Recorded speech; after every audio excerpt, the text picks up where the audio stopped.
What's up, everybody? Episode 36. We're coming at you guys right after a Monza GP with a disappointing finish, but this is not going to be a disappointing episode. So, yeah, we're here, me and Tyler, and we're going to break down the race and our thoughts. And I think I nailed the prediction. I nailed the Yeah, I was the prediction. king of the castle, king of the castle. King Yeah, of the castle, no, king of the. Chris went three for the three with his predictions, man. He saw it. He's got a fortune teller's eye. He knows what's happening. The whole Formula One season is scripted. He knows what's going on. But yeah, headshot. Bang. what, what a, I mean, bro, Monza's the temple of speed. What a disappointing way to end Monza. We just got to get that out of the way. The What a tempo of disappointing. slow That finishes. I think fucking F1 Fantasy Hub, Rob, he goes, the Temple of Greed. The tempo of greed. This isn't. I didn't know that this was I mean, I guess I get they're taking a whole safety first approach, but come on, man. Like, I See some trust me, I action. get it. I mean, Danny Rick, I'm not blaming the end of the race on you because I mean, the McLaren, the engine failed on you, dog. You didn't fail on them. So I'm not blaming you at all for that. But dude, a safety car that we see on lap 48 of 53, and of course it's on the most inconvenient spot of the track. And Oh it's yeah. just like, bro, it's just weak as hell ending Monza under a safety car. I will say on one note, it wasn't Latifi that caused it. It So, wasn't Goat Tiffy. It wasn't and Goat where Tiffy. can we get a WWMMD? What would Michael Massey do here? Like, I thought we Dude, were going motor racing. he would have pulled some wild card to where we were gonna see that Monza GP go 54 laps. I'm willing to bet. Hey, all I'm saying is like, isn't it kind of weird? WWMMD. It's kind of close to what would Michael Massey do? It's pretty close to WMD, Yeah, weapons of weapons of mass mass destruction. destruction. Yeah, that dude would mass destruct the whole organization, But Bro, hey, like it's just with this GP that happened today. I mean, of course, it had its very predictable moments. It had some unpredictable moments. You know, Latifi's in a world of trouble now after this he's weekend. down bad. He is down astronomically bad. But man, let's go ahead and start off right at the beginning, and let's just read off the grid real quick. So we had a bunch of PU penalties. This weekend, everybody had questions. I mean, they had F1 literally had to release a Twitter video on how the penalties How it broke down. works. Like, dude, but we Hey, got that was a good Leclerc's. video. Dude, it was good. It was very insightful. It made Yeah. total sense. But we got Leclerc starting pole. We have Russell starting second, which I thought Russell was going to have the advantage being the first right-hander turn that chicane. But we have the McLarens locking out the second row at third and fourth. We have Gasly at fifth, which I believe his highest starting point was fourth or fifth. Alonso at six, Verstappen at second, DeFries at eight. We'll get into that in a bit. Joe at nine, Latifi at 10th, crazy. Vettel 11th, Stroll at 12th, Perez at 13th. Hey, This is where the grid I penalties would I start. want to take Yeah. a pause here. The only it takes a lot of grid penalties to get Latifi in 10th. So Dude, they're moving mountains getting him up there, dude.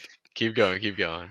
So we got Perez at 13th, we have Ocon at 14th, Bottas at 15th, 16th Magnussen, 17th Schumacher, 18th Sainz, 19th Hamilton, which shout out Hamilton to finishing within the top five coming from 19th. And then we have And Sonoda at 20th. we need to shout out Signs too. He finished fourth and he started 18th. Yeah, no, both of those guys, respectfully, with their spots at the back of the grid, came up and finished within the top five, and Oh man. that's perfect. Yeah, I mean, okay. We'll get into it later actually, but dude, let's just talk about it right now. What's Well, going on with Perez, man? I don't know. Today was a little. It just seemed. Well, you know what? Actually, I was gonna roast him a little bit, but actually, I think I'm gonna give him the benefit of the doubt because I don't know if I can say this with confidence, but I think regardless of whatever the situation is, Max and Perez are just on two very different strategies. It either works No, out. no, no. I What hear you, happened? but he started in what's it say here? 15th place, and Lewis and Carlos started way behind him, and they I finished mean, ahead of yeah, him. that's just yeah, it's got to be just unfortunate pacing or unfortunate grid placement, or you got stuck behind someone, or What was it? Maybe did he get stuck behind the Vettel DNF? I mean, maybe because Vettel DNFing was pretty early on. Alonso DNFing was pretty early on, and then I know at the very end Stroll also DNF, but they managed to come back in. But no, I mean you're right. It was just Oh, very. I It didn't was even just see Stroll DNF. yeah, but he made it all the way into the pits with like some Okay. brake cooling issue or it was something. So he didn't DNF on the side of the track. So it's like it I don't know, man. It is weird. You can't really put a finger on like what exactly happened with Perez's race because with the final standing and like you said, I mean, Carlos coming from P18 and Lewis coming from P19 finishing within the top 5, there should be no excuse why the rocket ship of the car you're driving isn't also finishing in the top 5. So like and you were only 10 places down. So like Yeah, yeah, I hate to say it. I think that Checo's hitting that. He has a really great start to the season, and now he's in the slump where he's just not doing that. I mean, like he's not doing bad, obviously. Like P7 is pretty respectable, or not P7, P6. My bad. Pretty respectable, especially like now that Mercedes is in the fight with I mean, yeah, he came another up 9 podium. grid places. It's not horrible, but, But like I it's not expect Red more out Bull of the Red standard. Bull. Yeah. I expect way more out of the Red Bull and more out of him to be honest with you. Like the way he started the season, he put a lot of expectations I feel like on himself like cuz he was out there, man. He got a race win like He got a race win. He secured his comfortability with the team by signing another 2-year deal with the team. So like that's good. But no, you're right. He has an insanely good start. He has this long mid-season lull, and then I'm willing to bet after Singapore, when we have 5 races left, he's gonna pick it up. The Mexican GP is gonna happen. The Brazilian GP is gonna happen. He's gonna pick it up. But you're right. He always has this issue of starting insanely good, looking like a perfect 1-2 for Max, and then does just enough to get by for the rest of the season. yeah, well, speaking of just doing enough to get by, there's someone on the grid not doing quite enough to get by, and that is Latifi. Oh man, dude. The last 2 days have had to been a night like a fever dream nightmare for him, dude. Like for Alex Albon getting appendicitis and getting Nick DeFries called up instantly with no FP1, no FP2, no FP3, jumps right into quali and gets that thing into Q2 and leaves Latifi in Q1. That is not a good look, brother. Yeah, that's definitely tough, man. Like, oh, dude, and you said it here. I mean, we got Nick DeVries finished in the points, so Latifi is now driver number 21 off of the 20 driver grid. And that, I mean, at what point do you have to ask yourself, at Williams, how badly do you need the sponsorship money? How badly do you need can you take the hit on sponsorship money to move up further in the grid and placings to get the sponsorship money back with a Porsche. competent Porsche. I heard you had a falling out with Red Bull. Do you want to Porsche? We'll do anything you want. I mean, hell, come lead our team. Do whatever you want. Like, dude, Dude, it's we'll take your engines. Dude, that's what I'm saying. Like, at what point? I mean, we saw it with I know it was a force out last year, but when Mazepin left, dude, it's almost like night and day. Yeah, they lost all the well. I'm not gonna say lost all the money because Haas definitely finessed the hell out of the Yeah, Mazepin you family. get the bag and fumble it. We get the bag and flip it and tumble it. You, Oh, Chris, it is Sunday morning, bro. You can't be dropping that game on me this early. hey, Migos said it, and Gunther lived it. Dude, he did. He was moving like a real G right there. But that just proves they get out of that situation, which it sounded like even if they were going to get the money or not, they wanted out anyway. And they traded it in with, oh wow, we have a competent lineup. Oh wow, we're actually placing really good. We're not dead last. We're P7 or we're And I gotta say, P6. like Like the Williams car, it is pretty bad, but it's not that bad. It excels in its areas, so they actually like were able to do something really special with that car, which was make it the fastest one on the grid. And you can see with Albin, like he's able to get points, and now Nick DeVries gets in there, a good driver, and he gets points. So I think this definitely proves that. I know a lot of people want to say the car does most of the work, but like the drivers make a big impact too. Yeah, I I mean, mean, we saw it, and don't get me wrong. I know Nick DeFries had the opportunity of coming. Honestly, now that I'm thinking about it, on paper, bro, this was the perfect debut of a weekend for him to do it because he because gets a good grid spot. you had half the grid freaking starting from the back by default. You had a really decent good qualifying for what that Williams was anyway. You get to start This is a above. perfect track for Williams. It is. It is. It literally is. The temple of speed, it's you're going straight. Williams, go fast. That's all he had to do. And he did it. So and he rightfully got driver of the day today. Like it's just one of those things. But I mean, let's just rip it off the start. Can we talk about Lando? I know you weren't able to catch the start like right at lights out, but I caught lights Yeah. out and So Lando looked like he went into immediately anti-stall right off rip, and he lost like 3 places right off rip, bro. that is unfortunate. It's almost as unfortunate as my alarm that I double checked last night before I went to sleep, not going off this morning.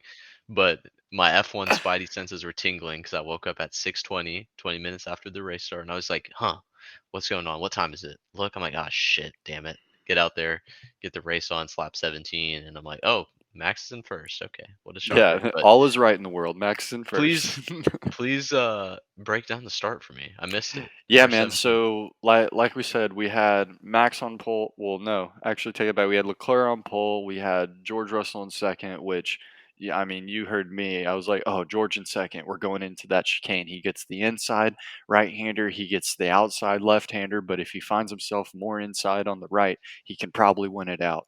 Well, not the case. So they go in. Leclerc and George have pretty decent starts. They go in. They're 1-2. Lando and Danny Rick were starting at 3-4. So right off rip, Danny Rick got a great start, which found himself in P3 for like the first, I think, lap or two. I think the in the middle Mhm. of the second lap, that's when Danny Rick got overtaken by Max. But yeah, so lights out, it happens. Max, of course, has a great start from the middle of the grid. Lando, what seemed to be from third place, because they did the onboard and you can see on the screen right when he clutches out and does the start, his entire GPU on his wheel just flashes anti-stall, and then he finally picks it up. It takes like a quick split second, and then he finally picks up and it catches and he goes. But by that time, I mean, 4 people have passed him. Mind you, he managed to get 2 of those places back in the next lap or two, but Mhm. it was not a good start from him. But we did see Danny Rick hold P3 until Max, of course, in his rocket ship, because of Lando's bad start within the first freaking sector of the thing, Max went from P7 to P4 and then passed Danny Rick on like lap 2 or 3 for P3. Jeez. Like the dude's a free, like I don't know how you can count him out even if he's starting from P20, bro. All right, Like, listen to this. I saw Max's last 5 races, his starts right here. So he starts in France, he was P2, finished P1, and then the next race, what came after the French Grand Prix? I'm trying to think right now. I believe it was the Um, British Grand Prix. No, I British don't. Grand Prix was before the French one. No, no, no, no, no. Let's see. Whichever race it was, he starts P10, finishes P1, and then Belgium P14 finishes P1, and then his home race P1 P1, no big deal there, and then this one P7 to P1. So out of the last 5, he started at best P7, or well, 3 of the last 5 he started from P7 and below and finished in P1. So like, Yeah, what the and heck, dude? like you literally like that's what I'm trying to say, and like you're reiterating. It's just and we see it with we saw it from Lewis last year. It's the same type of shit that we saw last year. even today, Carlos and Lewis starting at P18 and P19, and they're both in the top five. Max Verstappen starting from P7 today and finds himself in P freaking 3 by lap 3. So it's like it's they're truly the machinery those guys are driving right now are leagues above the rest of the grid. And especially, I mean, when Verstappen went and passed Danny Rick on the main straight going into turn one, I mean, it's just straight line speed, man. Like it was so easy. He got past him effortlessly. Yeah, sure, Danny Rick tried to outbrake him, which he'll always do, but by the time they got into the turn, he was already a full car length and a half ahead of him. So So it I watched a video that kind of was breaking down Danny Rick versus Lando, like where's the pace differences. And like you said, Danny Rick is definitely always late on the brakes, but I think it might be detrimental to him by how late he is on the brakes because You what think you're these seeing cars here don't is, cater to it? well, I'm not saying that, but I'm just saying Lando is giving up some of that braking distance, but he's gaining a way better exit every time. That's So true. he's always set up for a good exit, and you got to sacrifice time some places to save some time.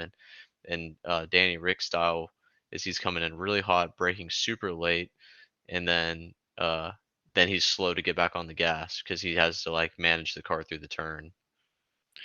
You could be onto something, and I'm sure a lot of other people know that too because I mean, you're right. Like he is quote unquote he's been known as the last of the late breakers, and like you said, maybe late breaking is actually being a detriment to him because you're right. He's going into the turn hot. He's getting there first, and then he late breaks, has to negotiate the turn, but then obviously for whatever reason just doesn't get a smooth good exit, and he's already off the back foot.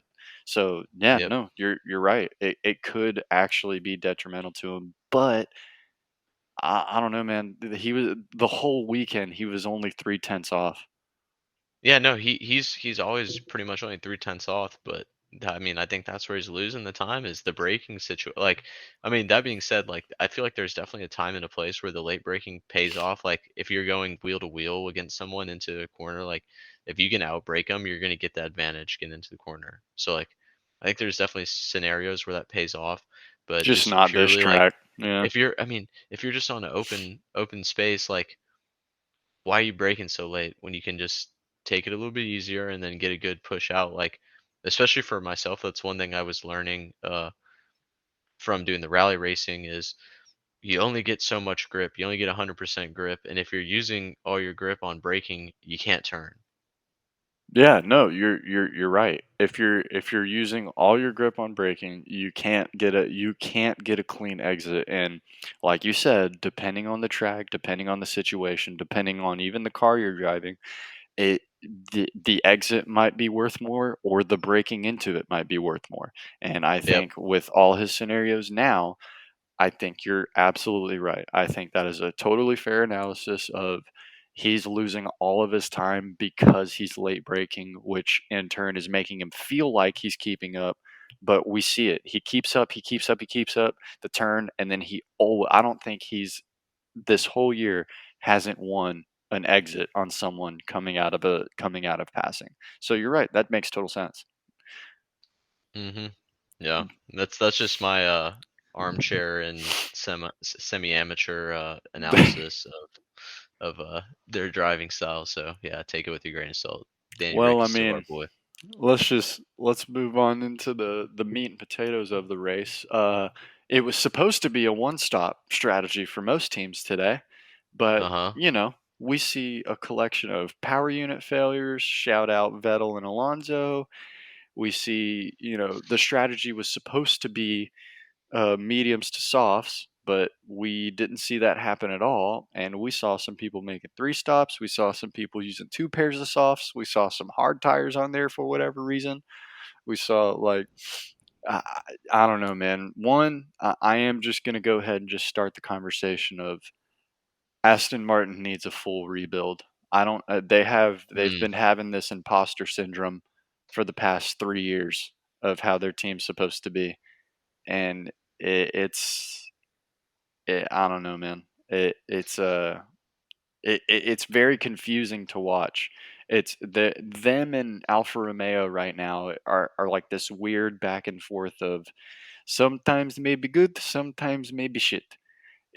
And even good is like 50% of what the rest of the grid is. And it's like I don't really know where they go from here. They're losing Vettel, they're gaining Alonso, which both of them you're trading a DNF for a DNF today. I Which mean, obviously Alonso's DNF isn't on him, but what was Vettel's DNF? Was it a they're power but unit as yeah, well? they're both Vettel and So Alonso today had power unit issues. this track is super intense for the power units, and I think that's why you saw a lot of people take the grid penalty to get a fresh unit in there. Because you see, like, there was 3 power unit failures, maybe 4. I don't know what was Stroll's issue, but Danny Rick had a power unit failure at the end of the race. He Yeah. did he didn't take a penalty, so I Yeah, don't know. dude, he Yeah, can't afford a penalty. A penalty makes him look even worse than he does now. That and the team yeah, just gonna use like, oh, he got a grid penalty. He's gonna finish P18 because we can't keep up. And then now that looms over his head for whatever reason. So, but I think he's in a yeah. lose lose right now. I think you're right on Aston Martin, but man, that's got to be weird for Alonso to see. I want to race for wins and then go into a team that's in a full rebuild situation. What's up with that? That's it's it makes you scratch your head of does he want to win or does he want to stay in F1 for the pure racing?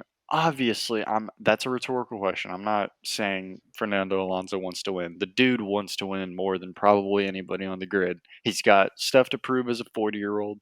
He's been around this forever. He left in 2018, took a sabbatical, came back in 2021.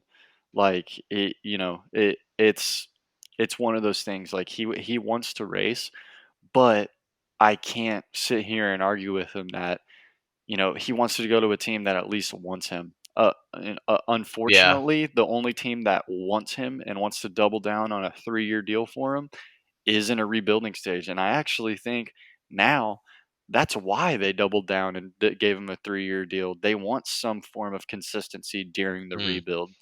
yeah, So it's like if they can't win with him, they might as well use him for the 3 years to actually make their car a champion car. Because if you didn't notice, when Fernando Alonso left McLaren in 2018, McLaren started their uprise of, oh shit, 2019 was a better year than 2018.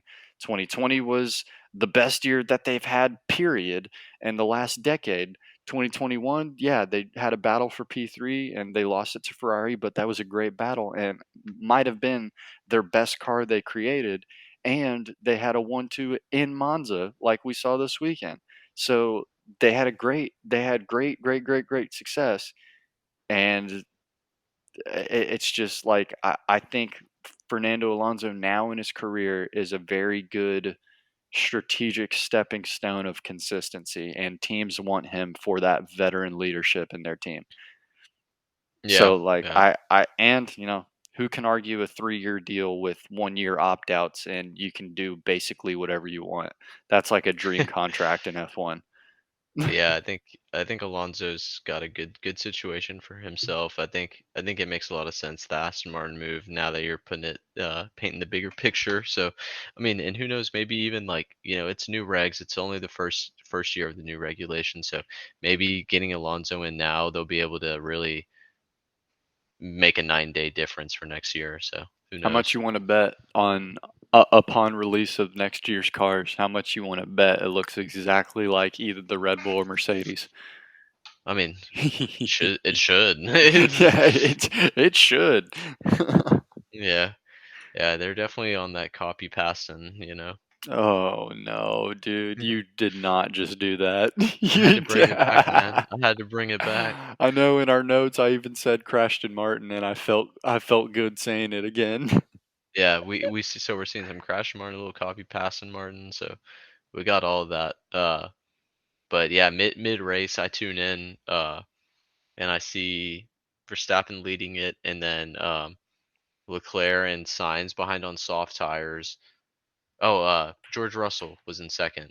when I turned it on. So it was Verstappen, George, then Leclerc, and then Carlos.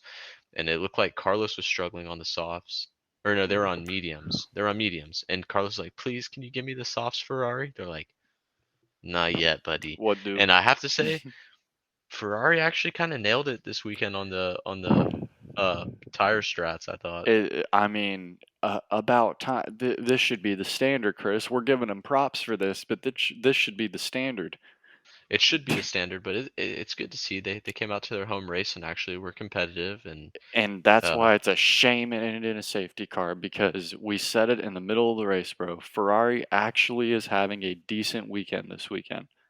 yeah, I mean they had Carlos go from 18 to uh P4. fifth to P4, yeah, P4 and like he was sad. He was like, "Man, I'm going to start so far behind. It's going to be difficult. I just want to put on a good showcase."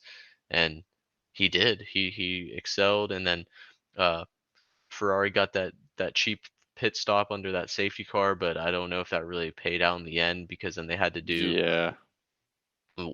they were they were on their second set of tires. Max pit stops. He comes out 10 seconds behind Leclerc, and then he's just freaking cutting that time down. Like in 3 laps, he gained a second or something like that. So Yeah. he was just blistering fast. And then they're like, okay, we're gonna have to pit. We're on Plan C. Plan C. That's their favorite plan. They should That's just make their. that their A plan every weekend. I'm And then saying. and then they put Leclerc in, and then he comes out like 20 seconds behind Max, and I'm like, oh man, it's over. Like I'm trying to hold out some hope, but like there was no way he was catching him. He was saving like a tenth or 3/10 maybe on a lap. So like he was pretty far behind. He got to like 17 seconds behind, and then you saw the Danny Rick power unit failure to the safety car. And I'm like, okay, safety car. They both pit. I'm like, okay, they're both on fresh softs. They got the safety car. Maybe they'll clear it, and we'll get a good little battle for the last lap. But no, we just end on the safety car. No, we end on the safety car, and you gotta think, what would Michael Massey do? Yep. WMMD. What would Michael Massey do? Because I'm not gonna lie, bro. Watching Monza, the temple of speed, the freaking like, bro, you go in a straight line 90% of the track. The fact that we possibly could have seen a shootout between Leclerc and Verstappen at Oh yeah. Monza with the machinery they are in, and it ends on a freaking safety car. Because yes, I understand Danny Rick, the power unit failure isn't your fault. It's not the same as Latifi just running it into the wall for the last lap of the race. So it is same but different. But it is different. So I get that. But the fact that it happened on lap 48 and then it took God knows how long to get the damn cherry picker out there to get his car off the most like inconvenient spot of the freaking track, and then the safety car ended and came in as they're crossing the finish line. It was the weakest thing ever, bro. Like it was I will. so weak. Should I point out the fact that this race ended under a safety car and other races didn't? I mean, dude, can we point out the glaringly obvious FIA, please? Please? Yeah, it Like was go, it was dude. weird. Break down a couple of scenarios on how this could have ended because I have my Uh, theory and so we've seen a couple theories. we kind of went out and we thought of some different ways we could change the rules, and we said one of them would be to like add extra laps at the end. And then I kind of tweeted it. I thought it was kind of interesting, and some people were like, "Nah, you can't do that because of the fuel." And I was like, "Shit, yeah, I didn't consider that. No, Change the yeah, plan for." I didn't either, and I saw that You're tweet right. too, and I was like, yeah, no, that makes total sense. I think the only Yeah. thing is the red flag. Yeah, just red flag that like if there's 3 laps left in the race, bro, just put them in and just like let's let them race. Like if that's what you want. I thought it was a motor race. We're going racing, but it's in the tempo of speed. But we can have the slowest finish they ever had there, which is under a safety car. That's cool. That's cool. Yeah, that's cool. Very, That's very fine good. too. You know, Follow the the rules. I like it. I at least respect that they're sticking so strictly to the rules this season. no, I like that, and you know what? Hey, if competitive integrity is at the top of the priority and we had to finish under a safety car, I can deal with it. But you're not going to hear the end of me of saying how whack as hell and weak as hell finishing Monza is under a safety car. Like I think it's the most, it's the dumb, especially after Monza has delivered so well in racing the past 2 years. Like in 2019, we saw Leclerc. In 2020, we saw freaking Pierre Gasly. In 2021, we saw the McLaren one too. And in 2022, we see a freaking safety car like finish. Like it's so it's so underwhelming. It's Yeah. like I will eh, say, some people were replying to our tweet saying like, "Oh yeah, if you did that, then you might have some teams that purposely will crash so that their number one driver can get a good finish." I don't think any team's gonna do that. Like, I think that's a little silly. Like, they're well, like, "Oh yeah, it'll one. be Crashgate." I mean, No, I can no. see the angle. No, no. Did the Benito finger wag? No.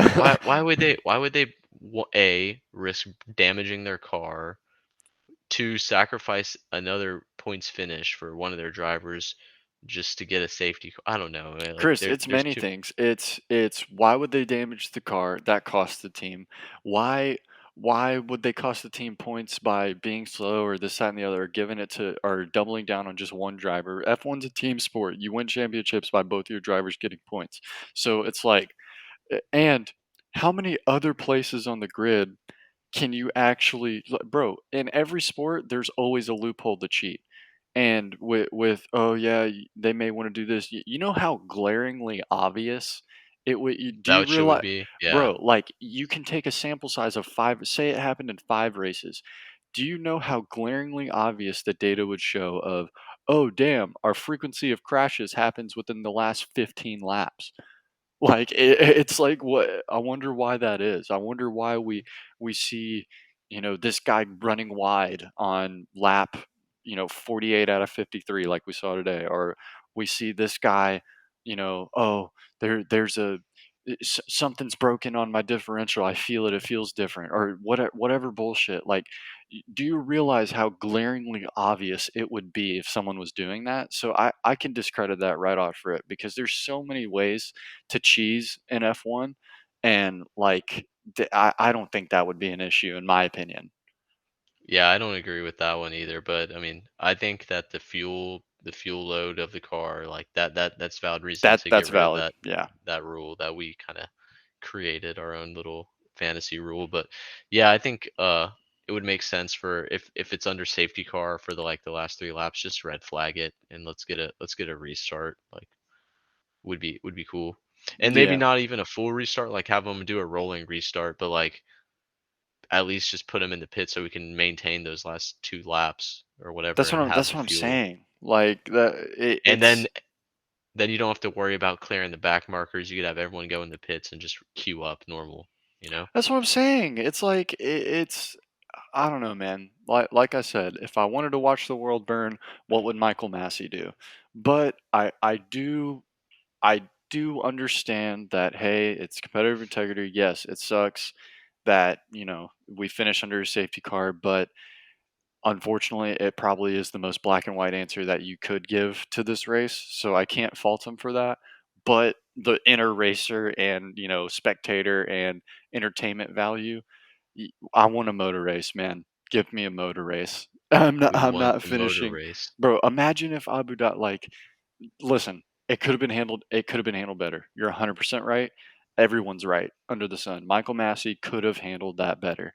But imagine Abu Dhabi finishing under a safety car last year, Oh God. even if it was Lewis Hamilton's eighth championship.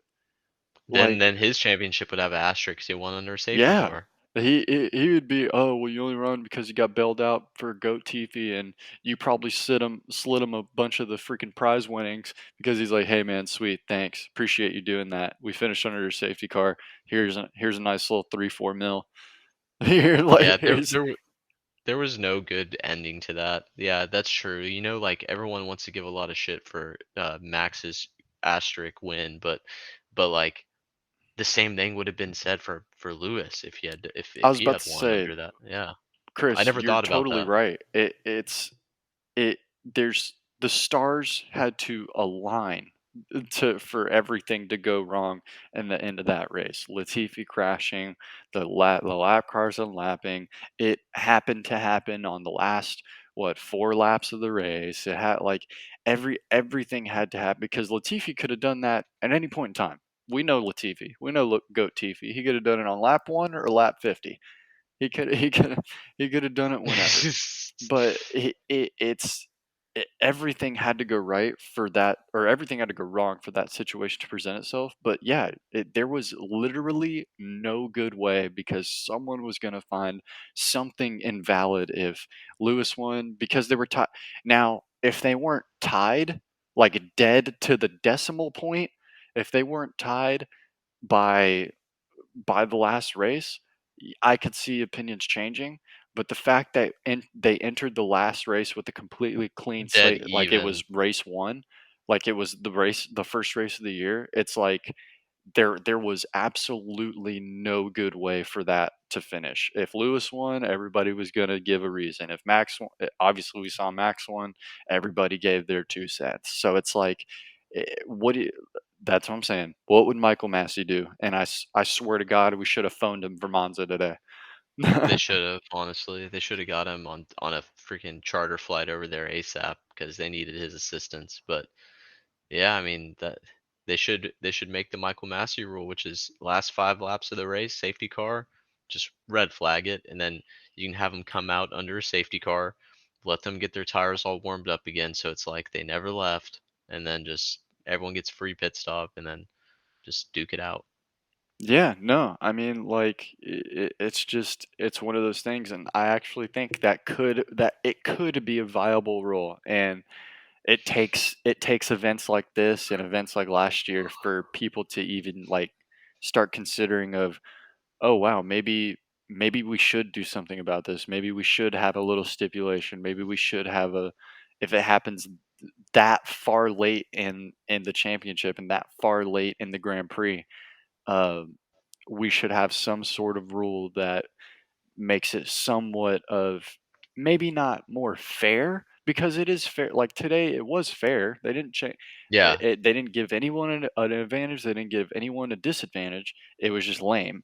But if they can keep the integrity of no one gets an advantage or disadvantage, but also gives everyone across the board a chance to actually race out the final 3 to 5 laps, I think we could find a happy medium of a rule set that could accommodate that.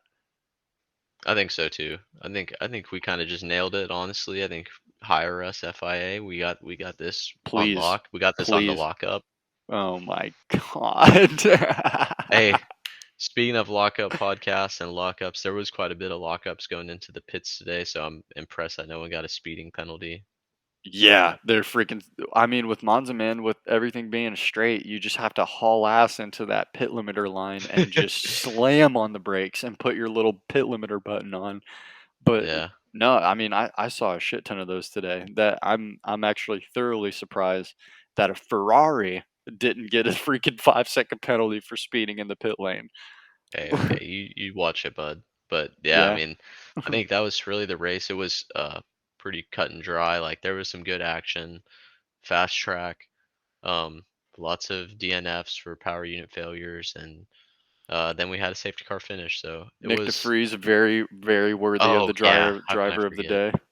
I voted him driver of the day. I was like, man, Dude, he this got guy's really just. 24% of the vote. He was killing it, man. He was doing amazing.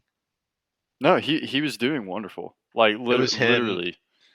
I think Max definitely deserved to be in the driver of the day talk, and then I think Carlos I Sainz think Carlos and and Lewis deserve to be a talk Lewis. too. Yeah. I mean, there was quite a bit of good drivers out there. A lot of good drives this weekend.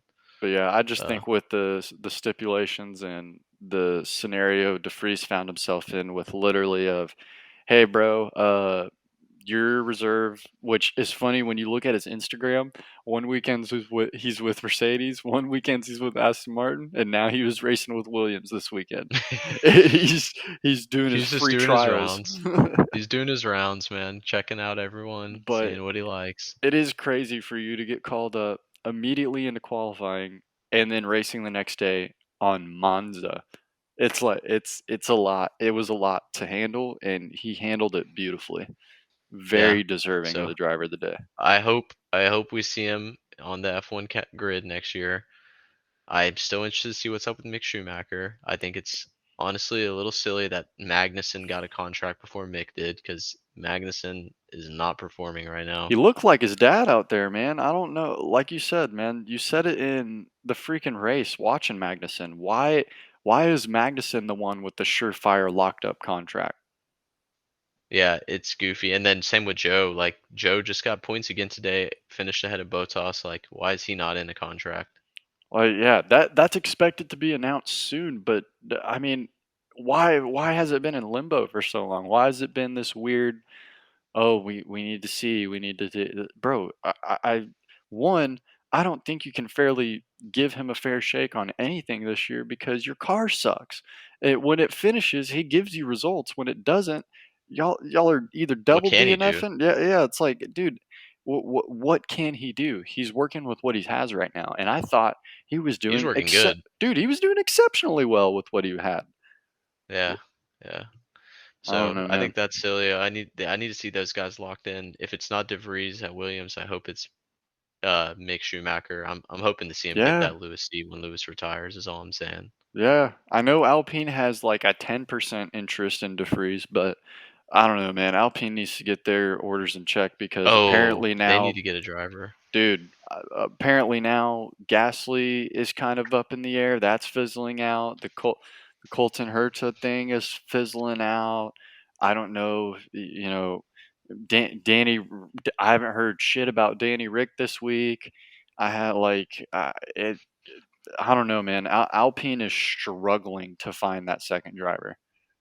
Yeah, I mean, it is definitely a weird situation over there. We got Midcon finishing, what is it, P11 finish today or Literally, P12. bro. It's Just like you probably the said, most accurate take I've ever had in F1 history. Ocon is a surefire 8 to 12. surefire 8 to 12. I mean, dude, McLaren was looking like they would finish really strong with 2 points finishes today and really jump the Alpines with the DNF and a no Alpine points. So like they were looking pretty solid for that in the constructors, and then Danny's car fails. Yeah, So then Danny Car's fails, but notice how his car failed while he was on hard's completely opposite strategy of Lando. Like, yeah, bro, always on another strat.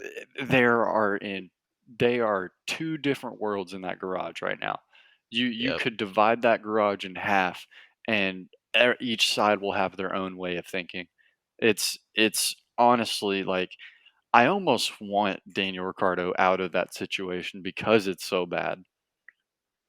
Like, Yeah, I'm excited to see where he goes. I just hope he gets a seat, man. yeah, He's another driver. It's like, why is he not signed yet? I don't Where's care. he I gonna mean, go? thank God Lewis spoke up for him in the press conference of hey, do you what Lewis, how do you feel about uh Mercedes opening its doors and, Daniel Ricciardo potentially being a reserve driver for Mercedes? And Lewis immediately answered the question, well, I think he should be racing first and foremost.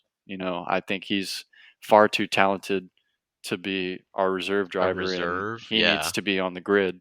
And Ricardo gave him a little respect nod, and I'm glad he came out and said that because it's true. I don't care where he goes, man, but he is way too talented and way too deserving to not be on that grid right now. Hey, all I know is whatever team gets him next year is getting a freaking insane deal because he's gonna be on a revenge arc. Dude, he's going to be as hungry as ever. He's going to be as motivated as ever. He's going to have a Daniel Ricciardo with a clean slate is powerful. Yeah, Like that's scary, man. You saw what happened in McLaren. He got a win in Monza, baby, their li- first win in a decade. But literally, yeah, but doesn't amount to shit apparently. hey, y'all must have forgot. Y'all must have forgot. But He's hey, never left. he's never left, man. Hey, well, this is episode 36, Monza GP recap. We got 2 week break because Yeah, no we got Russian GP now. Singapore. Yeah, Yeah, 2 weeks off and then Singapore. So you catch us doing some other content. I'm gonna be in Houston whooping Tyler's ass on the go kart track. So stay tuned for that. We're gonna I post might up some of vlog a that. little bit of that too. Yeah, we're gonna. I'm bringing the GoPro, so we're gonna have to get that race documented, and Let's get it. yeah, we're gonna have a shootout out there. Oh yeah, man. But yeah, like Chris said, episode 36. We got Singapore next round. 6 more races left of this championship, and you might as well give it to Verstappen already. I'm surprised they haven't even announced anything on it, but yeah, we'll see you guys after the 2 week break. Make sure to follow, like, comment, and subscribe on the YouTube. Hit up our Twitter at TLUPF1. Hit up our Instagram at TLUP.F1. We may or may not have another special guest this coming week for our little break episode. So keep an eye on that and, keep showing the love, man. We'll keep being active and keep putting our best foot forward. And we just appreciate all the likes, comments, and shares we've got so far. But yeah, that'll be it from us. And we hope y'all have a good rest of the weekend.